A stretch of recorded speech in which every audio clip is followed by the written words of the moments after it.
کہ وہ ایک ناقہ اینٹنی پیدا کریں۔ یہ ناقہ ایک عظیم معجزہ تھی جو کہ ایک چٹان سے باہر نکلی۔ برکت اور فراوانی۔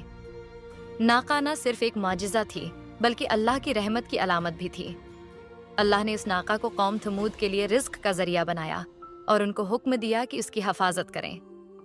پانی کا معجزہ۔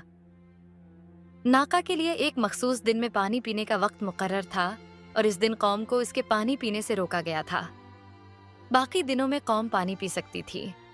قوم تھمود نے ناقہ کی موجودگی کے باوجود ایمان نہیں لایا اور اس کی ہلاکت کی منصوبہ بندی کی۔ کچھ لوگوں نے ناقہ کو مارنے کا فیصلہ کیا اور آخرکار انہوں نے اس ہلاکت کو ہونے دیا، بے گناہ ناقہ کو قتل کر دیا۔